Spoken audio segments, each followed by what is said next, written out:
ആകാശവാണിയിൽ ഇതിലുകൾ എന്ന് പറഞ്ഞൊരു പരിപാടി, ലഘുചിത്രീകരണ പരിപാടി ഞാൻ അവതരിപ്പിച്ചിട്ടുണ്ട്, പ്രിയദർശൻ അവതരിപ്പിച്ചിട്ടുണ്ട്.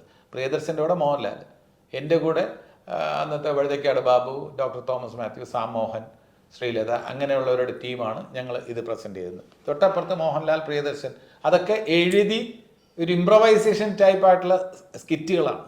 അതിൽ അഭിനയത്തിൻ്റെ സാധ്യതകൾ നമ്മൾ ആ സ്ക്രിപ്റ്റിനപ്പുറം നമ്മൾ അവിടെ വെച്ച് ഇംപ്രവൈസ് ചെയ്തിട്ടുണ്ട്. എൻ്റെ ഇതളുകൾ അതേപോലെ തന്നെ പ്രിയദർശൻ്റെ കൂടെ മോഹൻലാൽ. അപ്പോൾ അങ്ങനെയൊക്കെ അഭിനയത്തിൻ്റെ സ്കൂളെന്ന് പറഞ്ഞാൽ നമ്മൾ തന്നെ ഡെവലപ്പ് ചെയ്തെടുത്ത. പിന്നെ അതിനുശേഷം എനിക്ക് റിയലി വയലാവാസൻ പിള്ള സാറിൻ്റെയും ജി ശങ്കരപ്പിള്ള സാറിൻ്റെയും ശിക്ഷണത്തിൽ ഞാൻ നാടകത്തെക്കുറിച്ച് കൂടുതൽ പഠിച്ചിട്ടുണ്ട്.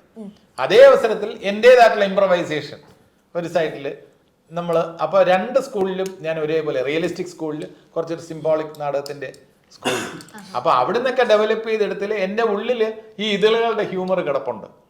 ആ ഹ്യൂമറാണ് പ്രിയദർശനും സിദ്ദിഖ് ലാലും ഒക്കെ അവരുടെ സ്ക്രിപ്റ്റിൽ വന്നപ്പോൾ എനിക്ക് കൂടുതൽ പോളിഷ് ചെയ്യാനും, നെടുമുടി വേണുവിൻ്റെ സംവിധാനത്തിൽ കൈരളി വിലാസൻ ലോഡ്ജ് അതൊക്കെ വന്നപ്പോഴത്തേക്കും എന്നിലെ ആ ഒരു ഹ്യൂമർ അത് കൂടുതൽ മാക്സിമം പുറത്തു കൊണ്ടുവരാൻ എന്നെ സഹായിച്ചവരാണ് ഇവരെല്ലാവരും, യാതൊരു സംശയമില്ല.